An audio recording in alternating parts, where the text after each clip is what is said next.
Vážené spoluobčianky, vážení spoluobčania, prajem vám na prahu nového roku veľa zdravia, spokojnosti a porozumenia. Dnes si pripomíname 31. výročie našej štátnosti. Želám vám, aby rok 2024 priniesol viac pokoja a stability. Naše súkromné priania a očakávania od nastávajúceho roku sa môžu líšiť. No takmer v každom z nás sa v tejto chvíli ukrýva nádej, že budú naplnené. Že aj keď prídu komplikácie a ťažkosti, podarí sa nám ich vyriešiť a veci sa vyvinú k lepšiemu. V náročných časoch, ktoré posledné roky žijeme, však aj naša nádej býva konfrontovaná s tvrdou realitou. A tá nám priniesla až príliš veľa kríz, ktoré boli zdrojom neistoty a ktoré mnohých postavili do zložitých životných situácií.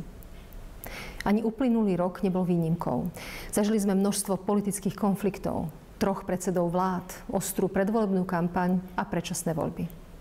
Bol to bez pochýb náročný rok, plný zmien, očakávaní, ich naplňaní, ale aj sklamaní. A zde najväčšiu zmenu priniesli predčasné voľby. K demokracii patrí aj striedanie vlád. Voľbami sa však nevymieňa spoločnosť a nesmú sa meniť demokratické hodnoty, na ktorých je založená. A ak je tu snaha o zásadné zmeny, tak nevyhnutne po dôkladnej analýze a poctivej diskusii. Pri budovaní našej štátnosti teda potrebujeme hodnotovú kontinuitu. Nielen deklarovanú, ale reálnu. Preto ochraňujme a presadzujme naše ústavné demokratické hodnoty. Ochraňujme tiež inštitúcie, ktorých fungovanie je pre demokraciu potrebné. Či už ide o orgány vymožiteľnosti práva, slobodné médiá alebo mimovládne organizácie. Robme tak aj naďalej s rešpektom a slušnosťou. Aby chuť bojovať nikomu nezatemnila mysel a aby sa napokon sama bojovnosť nestala hlavným zmyslom nášho konania namiesto hodnôt, ktoré sme chceli chrániť. Budovanie a upevňovanie štátnosti je našou spoločnou povinnosťou. Možno sa nám nepodarí hneď odstrániť všetky jej nedostatky a choroby. To ale nemôže byť dôvod na rezignáciu. Nie sme zodpovední za výsledok, ale sme plne zodpovední za náš podiel na ňom. Vážení spoluobčania, bolo by neúctou k pravde, keby sme si hovorili, že nie je dôvod na nesúhlas a nespokojnosť s mnohými javmi našej spoločnosti. Sú ich dlhé zoznamy. Povedzme si však aj to, na čo môžeme byť hrdí a na čo sa v našej spoločnosti môžeme spoľahnúť.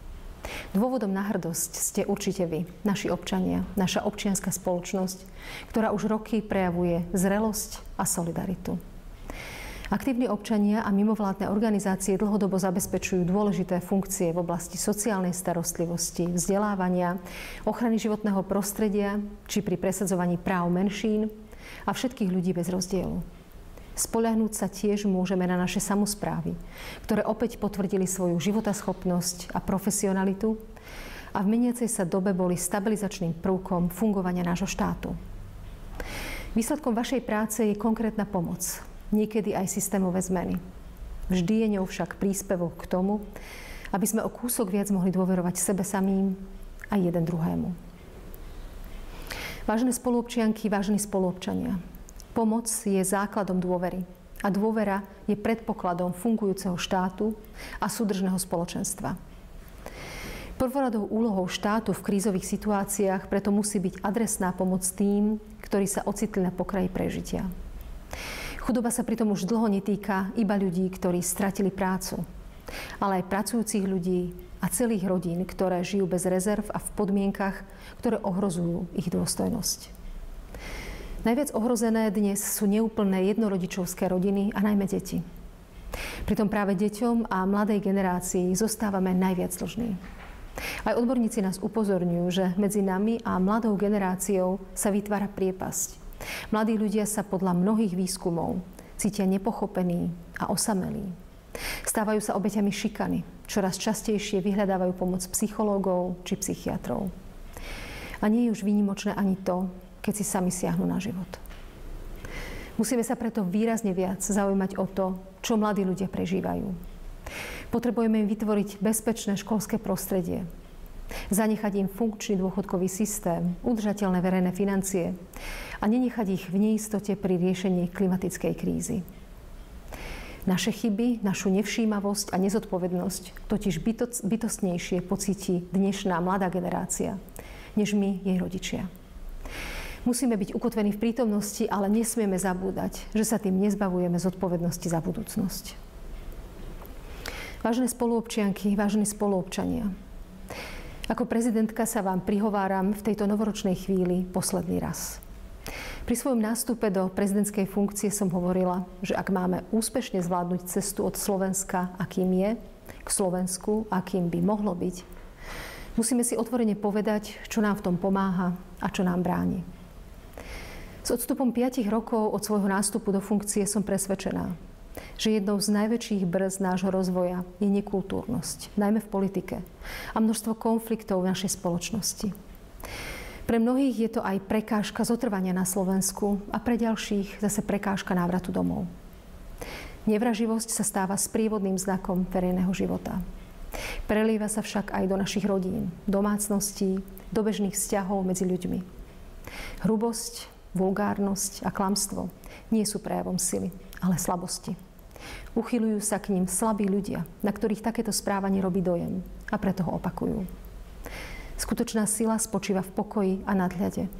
A tou najväčšou silou je schopnosť mať pod kontrolou samého seba. Nenáhodou patrí k atribútom demokracie schopnosť vymieňať si názory a kultúrne komunikovať, rešpektovať iných ľudí, hoci aj s odlišnými postojmi.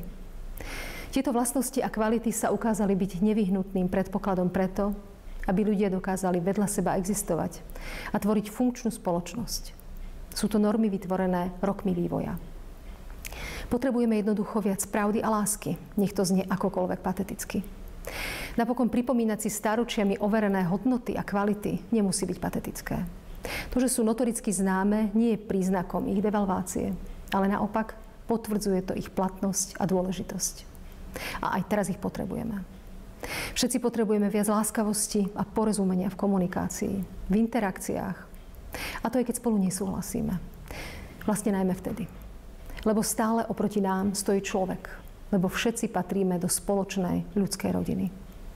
Ľudia nesmú cítiť ohrozenie, ale istotu a spolupatričnosť k svojej komunite, k svojmu okoliu, aby dokázali spájať svoje sily a schopnosti. Vážení spoluobčianky, vážení spoluobčania, napriek ťažkým rokom, ktoré máme za sebou, sa potrebujeme pozerať do budúcna s nádejou. Počas takmer 5 rokov výkonu môjho mandátu som stretla tisícky ľudí, našich občanov. Boli to výnimočné príbehy, skvelé talenty, úspešné firmy, vynikajúci vedci, ľudia vo fabrikách, na dedinách, v mestách. A vždy, keď pri zahraničnej návšteve znela slovenská hymna, bola tam so mnou aj táto skúsenosť. Boli tam so mnou tieto nespočítateľné dôvody na hrdosť na Slovensko. Na krajinu pod Tatrami, ktorú ešte čaká dlhá cesta, ale ktorá už kus úspešnej cesty prešla. Prajem vám šťastný a úspešný nový rok.